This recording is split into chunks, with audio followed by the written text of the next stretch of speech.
सीमा के उस पार से कोई हमारी सीमाओं का अतिक्रमण न करे,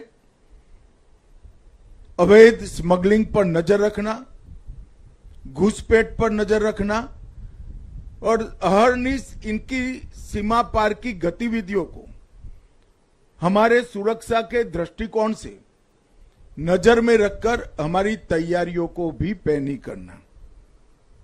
मगर अब जिस तरह से देश को नुकसान करने के लिए आमादा जो तत्व है वो टेक्नोलॉजी का उपयोग कर रहे हैं, उसको देखते हुए भारत सरकार ने कुछ साल पहले एक निर्णय किया था, हालांकि राजस्थान में इसका कोई बहुत फर्क नहीं पड़ता है, कि बीएसएफ का कार्यक्षेत्र 15 किलोमीटर से बढ़ाकर हमने 50 किलोमीटर करा। उस वक्त गृह मंत्रालय में और कंसर्न राज्य में बड़ी बहस छिड़ी थी कि क्या जरूरी है। तब मैंने ज्यादा कोई जवाब नहीं दिया था और हमने एक निर्णय कर दिया था। वो निर्णय करने के पीछे एक मंशा थी कि सिर्फ सीमाओं की सुरक्षा कर कर हम देश की सुरक्षा सुनिश्चित नहीं कर सकते। हमने क्षेत्रीय सुरक्षा का राज्य सरकारों के साथ रहकर चिंता भी करना पड़ेगा और वो जिम्मेदारी का निर्वहन भी करना पड़ेगा। हमारी जिम्मेदारी है कि सीमा से नजदीक 50 किलोमीटर के किसी भी गांव में कोई अवैध निर्माण होता है तो हम सिविल प्रशासन को सूचित करें, कलेक्टर को सूचित करें, एसपी को सूचित करें। हमारी जिम्मेदारी है कि 50 किलोमीटर की बॉर्डर तक के सभी गांवों में जनसांख्यिकी का परिवर्तन हो रहा है, कृत्रिम परिवर्तन हो रहा है, तो उसके प्रति सजग रहकर राज्य सरकार को आगाह करें। हमारी जिम्मेदारी है कि ड्रोन और अन्य उपकरणों से नारकोटिक्स और हथियारों की स्मगलिंग होती है तो इसको कठोरता के साथ बंद करने के सारे उपाय हम करें। भारत सरकार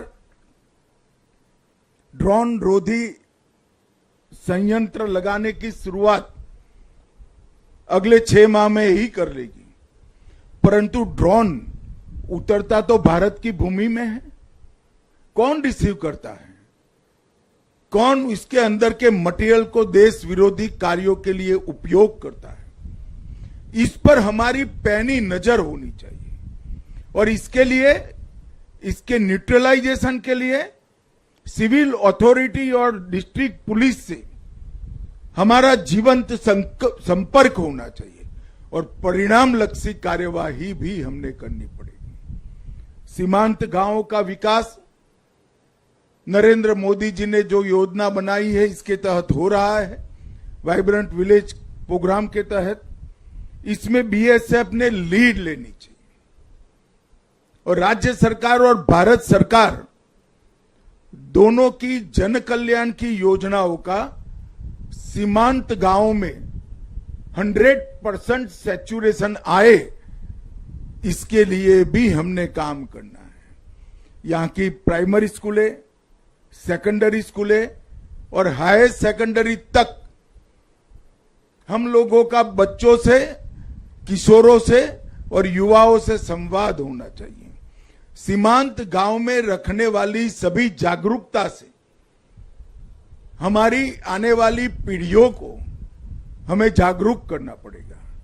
और ये बीएसएफ, सेना और जागरूक नागरिक, ये तीनों मिलकर एक मजबूत सुरक्षा की ग्रिड बना सकते हैं। और इसके साथ साथ यहां की सरकार का स्थानीय प्रशासन, ये चतुष्कोण जब तक हम समाप्त नहीं करते हैं, कभी भी हम सुरक्षित सीमा की कल्पना नहीं कर सकते। सरहद के उस पार से पैदा होने वाले सारे खतरों पर हमारी नजर तो होनी ही चाहिए, मगर सरहद के उस पार से, सरहद के अंदर जिन लोगों का उपयोग कर कर आंतरिक खतरा होता है, उस पर भी हमारी नजर होनी चाहिए और उसको भी निर्दयता के साथ कानून के तहत कार्यवाही करनी चाहिए। इस प्रकार की एक चतुष्कोणीय सुरक्षा ग्रिड ही हमारे कंप्लीट सुरक्षा ग्रिड की कल्पना को पूरी कर सकती है। मैं कुछ दिन पहले बिहार के सीमांचल में गया था। वहां पर एक डिटेल मीटिंग इस बारे में स्थानीय प्रशासन और बिहार सरकार के साथ हुई थी। आज भी दोपहर के बाद स्थानीय प्रशासन, मुख्यमंत्री जी और सीमा सुरक्षा बल के डीजी और गृह मंत्रालय की एक संयुक्त मीटिंग है। इसके बाद कच्छ की सरहद पर मीटिंग है। इसके बाद त्रिपुरा की बॉर्डर पर मीटिंग है और अंततोगत्वा बंगाल में भी ये मीटिंग को हमने सुनिश्चित कर दिया है। तो बीएसएफ की एक प्रकार से दोनों देशों की बॉर्डर जो आपकी सुरक्षा का जिम्मा है, वहां पर हमने चतुष्कोणीय सुरक्षा ग्रिड को मजबूत करना है। एक प्रकार से कई लोग उसको 4 लेयर कहने का प्रयास करते हैं। ये 4 लेयर नहीं है। किसी भी खतरे के लिए चारों चार की संयुक्त जिम्मेदारी करनी है और इसीलिए मैं चतुष्कोणीय ग्रिड का नाम देता हूं। मित्रों, 2014 में नरेंद्र मोदी जी के प्रधानमंत्री बनने के बाद इस देश के सुरक्षा परिदृश्य में आमूलचूल परिवर्तन आए हैं। सेना का आधुनिकीकरण हो रहा है। हमारी बॉर्डर सिक्योरिटी फोर्सेस का भी हम बहुत अच्छे तरीके से एक प्रकार से कंप्लीट सुरक्षा सुनिश्चित हो उस तरह से आधुनिकीकरण करने जा रहे हैं। और जहां जहां भी कुछ बड़े प्रयास आतंकवादियों द्वारा किए जाते हैं, वहां रूथलेसली उनको मुंह तोड़ जवाब भी देने की नीति भारत सरकार ने अपनाई। मगर मैं मानता हूं कि प्रयास होने के बाद हमें जवाब देना पड़े, ये स्थिति ठीक नहीं है। हमें सुनिश्चित करें कि कोई प्रयास करने की हिम्मत ही न करे, ऐसी सीमा बनाने की जिम्मेदारी हमारी है। और यह वाइब्रेंट विलेज प्रोग्राम और ये चतुष्कोणीय सुरक्षा ग्रिड के माध्यम से ही हो सकता है।